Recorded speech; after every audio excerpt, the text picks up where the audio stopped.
वक्त हो गया उत्तराखंड की खबरों का। आपके साथ मैं हूं अपर्णा। गैरसैंण में आज से बजट सत्र की शुरुआत हो गई है। बजट सत्र के पहले दिन ही राज्यपाल का अभिभाषण था। राज्यपाल बेबी रानी मौर्य ने अपनी सरकार की उपलब्धियां और आगामी योजनाओं के बारे में बताया। राज्यपाल ने 26 पन्नों का अभिभाषण पढ़ा, जिसमें उन्होंने कहा कि झाझरा में 134 करोड़ की लागत से साइंस सिटी की स्थापना की जा रही है। नदियों नालों के पुनर्जीवीकरण के लिए काम किया जा रहा है। कृषि, बागवानी, जड़ी बूटी उत्पादन में मौसमी सब्जियों के लिए अधिकतम 30 सालों का पट्टा दिए जाने का प्रावधान किया गया। लोक सेवा आयोग द्वारा अलग अलग विभागों में रिक्त पदों के सापेक्ष 905 भर्तियां की जा चुकी हैं, जबकि 1002 रिक्त पदों के सापेक्ष विज्ञापन प्रकाशित किया गया। मौसम संबंधी पूर्व अनुमानों के लिए मुक्तेश्वर में डॉपलर रडार की स्थापना का कार्य अंतिम चरण में है। बहुप्रतीक्षित जमरानी बांध 2 दिवसीय परियोजना में 136 मीटर ऊंचा कंक्रीट ग्रेविटी बांध का निर्माण प्रस्तावित है। राज्यपाल के अभिभाषण के साथ ही ग्रीष्मकालीन राजधानी गैरसैंण में बजट सत्र की शुरुआत हो चुकी है। सत्र के पहले ही दिन विपक्ष ने सदन से वॉकआउट कर अपने इरादे जाहिर कर दिए। ग्रीष्मकालीन राजधानी गैरसैंण का पहला और सरकार का अंतिम बजट सत्र सोमवार से शुरू हो गया। राज्यपाल के अभिभाषण से बजट सत्र की शुरुआत हुई। राज्य सरकार की उपलब्धियों के 26 पेज के अभिभाषण को राज्यपाल बेबी रानी मौर्य ने जैसे ही पढ़ना शुरू किया, विपक्ष ने अभिभाषण का बॉयकॉट कर सदन से वॉकआउट कर दिया। कांग्रेस का कहना था कि पूरा अभिभाषण गुमराह करने वाला झूठ का पुलिंदा था। निर्दलीय विधायक प्रीतम पवार ने कहा कि अभिभाषण में रोजगार देने, पलायन रोकने, आंदोलनकारियों के लिए कुछ भी नहीं है। परंपरा है कि ये प्रतियां हम लोगों को पहले दी जाती है ताकि हम लोग पढ़ सके कि अभिभाषण में है क्या, लेकिन ये पहली बार हुआ है कि अभिभाषण की प्रतियां विपक्ष को नहीं दी गई और जब हम लोग वाइकआउट कर दे उसके बाद दी है। पूरा झूठ का पुलिंदा है। पिछले 4 वर्षों में सरकार ने क्या किया उसका कोई जिक्र नहीं है। महामहिम राज्यपाल जी का जो अभिभाषण है उसमें मैं देख रहा था कोई नया तो कुछ नहीं है और नए कार्य भी, कुछ उपलब्धियां भी बताने को सरकार के पास इन 4 सालों की कुछ नहीं रही हैं और नए जो कार्य हैं वो प्रस्तावित भी कुछ ऐसे नहीं है। दूसरी ओर संसदीय कार्य मंत्री मदन कौशिक ने कहा है कि राज्यपाल के अभिभाषण का बॉयकॉट अच्छी परंपरा नहीं है। विपक्ष ने अभिभाषण को सुने बिना और समझे बिना ही सदन का बहिष्कार कर दिया। विपक्ष ने बिना महामहिम अभिभाषण के देखे और उन्होंने वॉकआउट किया है। निश्चित रूप से यदि वो अभिभाषण को देखते तो शायद उनकी अंतरात्मा उनको ऐसा करने से रोकती। तो इसलिए उन्होंने पॉलिटिकली बिना उसको देखे, बिना उसको पढ़े और उसका वाइकआउट किया है, ये उचित नहीं है। अब मंगलवार को प्रश्नकाल और शून्यकाल भी होगा। राज्यपाल के अभिभाषण पर सदन में चर्चा होगी। मंगलवार का दिन सदन में हंगामेदार रह सकता है क्योंकि विपक्ष ने पहले ही दिन अपने इरादे जाहिर कर दिए हैं। न्यूज़ 18 के लिए गैरसैंण से सुनील नवप्रभात की रिपोर्ट। उत्तराखंड के चमोली जिले में नंदप्रयाग घाट मोटर मार्ग को चौड़ा करने की मांग को लेकर पिछले कुछ दिनों से आंदोलन कर रहे स्थानीय लोग सोमवार को उस समय उत्तेजित हो गए जब पुलिस ने उन्हें गैरसैंण विधानसभा जाने के लिए रोका। आज से गैरसैंण में बजट सेशन शुरू हुआ है। इस दौरान पुलिस ने प्रदर्शनकारियों को जंगल चट्टी बैरियर पर ही रोक दिया। इसके चलते पुलिस और आंदोलनकारियों के बीच तीखी नोकझोंक भी हुई। भीड़ को तितर बितर करने के लिए पुलिस ने प्रदर्शनकारियों पर लाठी भांजी और पानी की बौछारें फेंकी।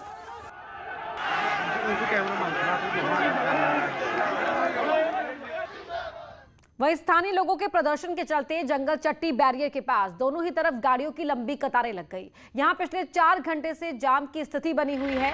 बता दें कि नंदप्रयाग घाट सड़क की मांग को लेकर सैकड़ों की संख्या में आज आंदोलनकारी पहुंचे थे। जंगल चट्टी में जाम के बाद कर्णप्रयाग, गैरसैंण और रानीखेत मार्ग पर भी आवाजाही प्रभावित हो गई। सड़क पर जाम के चलते कई विधायकों और अधिकारियों के वाहन भी जाम में फंसे रहे। रुद्रपुर में कृषि कानून के खिलाफ हो रही महापंचायत में किसान नेता राकेश टिकैत भी पहुंचे। महापंचायत में यूपी और उत्तराखंड के किसान हिस्सा ले रहे हैं। इस महापंचायत को संयुक्त किसान मोर्चा करा रहा है। महापंचायत में राकेश टिकैत ने कहा कि सरकार को कृषि कानून वापस लेने होंगे। किसान अपनी जमीन को बिकने नहीं देगा। उत्तराखंड में किसान आंदोलन को और तेज किया जाएगा। तो 3 तस्वीरें आप देख रहे हैं जहां पर किसानों की महापंचायत हुई और इस महापंचायत में इस बात को लेकर ऐलान किया गया कि कृषि कानून किसानों का बेहतरी के लिए नहीं बल्कि उनके नुकसान के लिए हैं, और किस तरह से जो किसान है वो एकजुट है और अपनी जमीनें को बिकने नहीं देगा, ये ऐलान राकेश टिकैत ने किया। जमीन पर 70 साल से किसान खेती करता है, उस जमीन की हिम्मत है कोई छीनने का। और उत्तराखंड सरकार कान खोल कर सुन लो, आप तो 2 दिन के मेहमान नहीं हो, 2 दिन नहीं खेल पाएंगे आप। उत्तराखंड में भी कोरोना वैक्सीनेशन के दूसरे चरण का काम आज से शुरू हो गया है। अब 60 साल से ज्यादा के उम्र वाले बुजुर्ग और 45 साल से ऊपर उम्र के बीमार लोग भी कोरोना का टीका लगवा सकते हैं।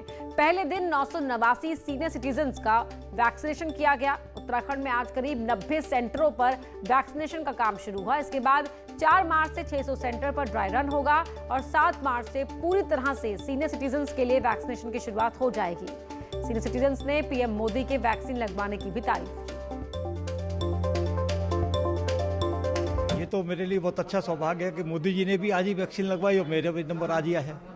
ये तो बहुत अच्छी बात है। हाँ, डर कम होना चाहिए क्योंकि पहले सरकार ने सबसे पहले हेल्थ केयर वर्कर्स को लगाई। अगर इसमें कुछ खतरा होता है तो डॉक्टर्स सब फ्रंटलाइन वर्कर्स है, फिर पुलिस है, सबको लगाई है और किसी में ऐसे रिएक्शंस तो मिले नहीं है, तो लोगों में डर होना नहीं चाहिए। और अब सीनियर सिटीजन्स भी शुरू कर दिया है और मेरी वैक्सीनेशन हो चुकी है। मैं 65 ईयर ओल्ड हूँ। वेल ऑर्गेनाइज्ड है यहाँ गांधी शताब्दी में सब कुछ, और मैं बहुत खुश हूँ और थैंक यू मोदी जी, इतना ही कह सकती हूँ। और उन्होंने वैक्सीनेशन पहले लगाई, इससे भी हम बहुत इम्प्रेस हुए। एक्चुअली आज ना लॉन्च है, सॉफ्ट लॉन्च है। सॉफ्ट लॉन्च माने कि हमने कुछ सेंटर्स चिन्हित कर दिए पूरे राज्य में, तो हमने 95 सेंटर्स करे हैं उत्तराखंड में, जिसमें से 85 तो हमारे सरकारी में और 5 हमारे प्राइवेट है। और आज का हमारा टारगेट है करीब 15,000 बेनिफिशरीज का हमने टारगेट रखा हुआ है। कोरोना वैक्सीनेशन को लेकर टिहरी जिले में अब तक करीब 86% टारगेट पूरा कर लिया गया है, जबकि दूसरे चरण में फ्रंटलाइन वर्कर का करीब 74% वैक्सीनेशन हो चुका है। जिन लोगों की ड्यूटी कुंभ में लगी है उन्हें कुंभ में ही टीका लगाया जाएगा। हेल्थ केयर वर्कर का है वो हमारे 86.6 हो चुका है परसेंटेज। कुछ लोगों का जो है 112 के लगभग हमारे कॉन्ट्रा इंडिकेटेड थे, लैक्टेटिंग मदर है या प्रेग्नेंट मदर हैं, जो सीवियर एलर्जिक थे उनको हटाया गया। और कुछ लोग हमारे कुंभ की ड्यूटी के कारण उनको अब वो जहाँ पर ड्यूटी में है वहीं वो वैक्सीनेट हो जाएंगे। तो लगभग हमारा 90 से ऊपर जो है वैक्सीनेशन हो जाएगा इसमें। कोरोना की वजह से करीब 1 साल से बंद प्रदेश के कॉलेज और यूनिवर्सिटी आज से खुल गए। इसके बाद से ऑनलाइन क्लासेस बंद हो गई हैं। वहीं पढ़ाई के दौरान कोविड गाइडलाइन का पालन करना भी जरूरी है। बाहरी छात्रों को कोविड की नेगेटिव रिपोर्ट लाना जरूरी होगा। भराड़ी सैंड पहुंचे उच्च शिक्षा राज्य मंत्री डॉक्टर धन सिंह का कहना है कि आज से सभी उच्च शिक्षण संस्थानों को खोलने के निर्देश जारी कर दिए गए हैं। इस दौरान सभी संस्थानों को कोविड संबंधी निर्देशों का पालन करना होगा। सरकार की और उत्तराखंड सरकार की SOP है, वो हमने सभी कॉलेजों को जारी की है। और साथ में ये भी कहा है कि कॉलेज प्रशासन, वहाँ के प्राचार्य और कुलपति स्थानीय आधार को देखते हुए खुद भी निर्णय ले सकते हैं। लेकिन 4 लाख जो हमारे उच्च शिक्षा में बच्चे शिक्षा ग्रहण कर रहे हैं, उनको अब आज से कॉलेजें ऑफलाइन खुलने का आदेश सरकार ने दे दिया है। और आज से सभी विश्वविद्यालय, सभी डिग्री कॉलेज, प्राइवेट विश्वविद्यालय, डीम्ड विश्वविद्यालय सभी जो है ऑफलाइन पढ़ाई आज से शुरू। कोरोना गाइडलाइन के साथ ही आज से प्रदेश के कॉलेज खुल गए हैं। नई टिहरी में पीजी कॉलेज के गेट पर ही छात्रों की थर्मल स्क्रीनिंग की गई।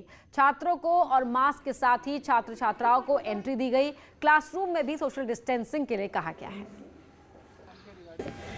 ऐसे तो प्रैक्टिकल सब्जेक्ट्स वाले बच्चे तो 15 दिसंबर से आ रहे हैं और पहले की तरह ही हमारे वहाँ कोविड के नियमों का पूरा पालन किया जा रहा है और गेट पे ही चेकिंग हो जाती है।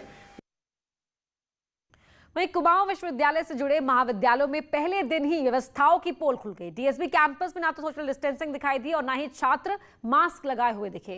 कैंपस में सभी सैनिटाइजर मशीन भी खराब दिखाई दी। सैनिटाइजेशन की व्यवस्था है, ना कहीं पर सोशल डिस्टेंसिंग की व्यवस्था है। और दूसरा, बच्चे 1 महीने से, हम छात्र छात्राएं 1 महीने से कॉलेज में क्लास के लिए आए हैं पढ़ने के लिए, अभी तक का क्लासेस डिसाइड नहीं हुई हैं कि ऑफलाइन क्लासेस कैसे होंगी। सर अभी सैनिटाइज कुछ हो नहीं रहा, अभी वैसे जो रूल्स थे तो वो तो कुछ भी फॉलो नहीं हो रहे हैं। और जहाँ तक सैनिटाइज़र का आप यहीं पर देखिए यहाँ पर सैनिटाइज़र आप अगर ऊपर को आए होंगे ये काम कर रहा है, ठीक है। एक जो बड़ा पूरा बॉडी स्क्रीन वाला है इसको मैं आज ही ऑर्डर करके ठीक करा रहा हूँ, ये भी लग जाएगा यहाँ पर। नीचे परीक्षा होगी उसको भी मैं उसका भी थोड़ा अभी बीच में हमने परीक्षाओं के बाद उसको रोक दिया था, उसको भी चेकअप करा के उसको भी ठीक करा दूंगा। चमोली आपदा में अभी तक 72 शव बरामद किए जा चुके हैं। टनल में टी पॉइंट के बाद सर्च ऑपरेशन शुरू कर दिया गया है, लेकिन बड़ी मात्रा में पानी भरा होने की वजह से टनल को पूरी तरह से खाली करने में लंबा वक्त लग सकता है। ऑपरेशन कितना लंबा चलेगा ये कहना मुश्किल है, लेकिन डीएम चमोली और विधायक महेंद्र भट्ट का कहना है कि जब तक एक भी बॉडी रिकवर होने के आसार बने रहेंगे तब तक सर्च ऑपरेशन जारी रहेगा। ये हमारा अभी भी रात दिन हमारा जो टनल वाला ऑपरेशन है वो भी चल रहा है और साथ में बैराज वाला ऑपरेशन भी चल रहा है और अभी काफ़ी पानी आ रहा है, इसलिए काफ़ी डी वाटरिंग पंप्स भी साथ में लगा दिए गए हैं और इसे लगातार मलबा और पानी को बाहर निकाला जा रहा है। माननीय मुख्यमंत्री जब आए थे, माननीय मुख्यमंत्री ने उस दिन निर्देश दिए थे कि अंतिम सीमा तक जहाँ भी शव निकाले जाए, ढूंढे जाए। वहाँ पानी बहुत निकला, जो जानकारी आ रही, क्योंकि जो उसके जानकार लोग हैं उस काम में लगे हुए हैं और मुझे पूरी उम्मीद है कि हम उस सीमा तक जरूर जाएंगे। हरिद्वार रोडवेज की वर्कशॉप में अचानक आग लगने से हड़कंप मच गया। मौके पर पहुंची फायर ब्रिगेड की टीम ने बमुश्किल आग पर काबू पाया। गनीमत रही कि वक्त रहते आग पर काबू पा लिया गया और एक बड़ा हादसा होने से टल गया। मामला हरिद्वार इंडस्ट्रियल क्षेत्र में बनी हरिद्वार रोडवेज वर्कशॉप का है, जहां पुरानी अनुपयोगी बसों की कटाई का काम चल रहा था। इसी बीच गैस कटर से उठी चिंगारी से वहां खड़ी एक बस में अचानक आग लग गई। अल्मोड़ा के मौलेखाल में बाजा के नजदीक जंगल आग से धधक रहे हैं, जिसके चलते वन संपदा जलकर खाक हो रही है। लेकिन वनों की आग को रोकने का दावा करने वाले विभाग के किसी अधिकारी और कर्मचारी को कुछ पता नहीं चला। के पास के जंगल में इतनी भयंकर आग लगी है। कोटद्वार के बीरोखाल रोड पर एक भीषण सड़क हादसा हो गया। ट्रक की जोरदार टक्कर से बाइक सवार की मौके पर ही मौत हो गई, जबकि 2 स्कूली बच्चों की हालत गंभीर बताई जा रही है। दोनों बच्चों को हायर सेंटर में रेफर किया गया है। इंसान अगर सोच ले तो किन्हीं भी हालात में सफलता का परचम लहरा सकता है। कुछ ऐसा ही किया दुर्गम इलाके में रहने वाली श्वेता वर्मा ने। श्वेता ने पिथौरागढ़ के थल कस्बे से निकलकर भारतीय महिला क्रिकेट टीम में अपनी जगह बनाई है। पिथौरागढ़ से 60 किलोमीटर दूर रामगंगा के किनारे बसा थल कस्बा अचानक सुर्खियों में आ गया। इस कस्बे को सुर्खियों में लाने का काम किया है श्वेता वर्मा ने। श्वेता को साउथ अफ्रीका जाने वाली भारतीय महिला क्रिकेट टीम में चुना गया है। श्वेता दाएं हाथ की बेहतरीन बल्लेबाज के साथ ही विकेट कीपर भी हैं। श्वेता को इस मुकाम पर पहुंचाने में सबसे बड़ा हाथ है उनके कोच लियाकत अली का। आज एक और स्टूडेंट मेरी श्वेता वर्मा, जो कि बहुत दूर थल से आई हुई है और पिछले 7 साल से मेरे से प्रशिक्षण प्राप्त करके आज भारतीय टीम में अपनी जगह बनाई। मुझे आज बहुत ही गर्व का अनुभव रहा। श्वेता में खेल प्रतिभा तो बचपन से ही थी, लेकिन उसे निखारा क्रिकेट कोच लियाकत अली ने। लियाकत को 7 साल पहले जब श्वेता के बारे में पता चला तो उन्होंने श्वेता को अल्मोड़ा बुला लिया और यही फैसला श्वेता की जिंदगी का टर्निंग पॉइंट साबित हुआ। 2016 में श्वेता ने यूपी महिला क्रिकेट टीम में जगह बनाई, जबकि बीते साल उनका चयन भारतीय महिला क्रिकेट ए टीम में हुआ। बहुत अच्छा लग रहा है। एक तो इस बात से कि हमारे क्षेत्र के हैं, हमारे स्टेट के हैं, जब वो मतलब हमें उनसे प्रेरणा लेनी चाहिए कि वो जब वो इंटरनेशनल लेवल तक खेल सकती है तो हम भी कर सकते हैं। बहुत सामान्य परिवार से निकली श्वेता के पिता का निधन काफी पहले हो चुका था, जबकि उनकी मां आंगनबाड़ी वर्कर हैं। बावजूद इसके छोटे से कस्बे से निकलकर भारतीय क्रिकेट टीम का हिस्सा बनी श्वेता अब पहाड़ की लड़कियों के लिए मिसाल पेश कर रही हैं। न्यूज़ 18 के लिए अल्मोड़ा से किशन जोशी के साथ पिथौरागढ़ से विजयवर्धन उप्रेती की रिपोर्ट। ऋषिकेश के गंगा तट पर अंतर्राष्ट्रीय योग फेस्टिवल का शुभारंभ हो गया है। 7 मार्च तक चलने वाले इस महोत्सव में कई रंग दिखेंगे। 400 से ज्यादा देसी विदेशी साधक योग नगरी पहुंच चुके हैं।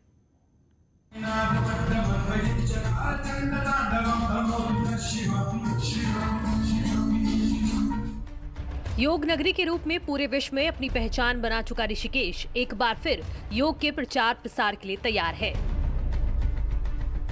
7 मार्च तक गंगा तट पर चलने वाले इंटरनेशनल योग फेस्टिवल का शुभारंभ हुआ।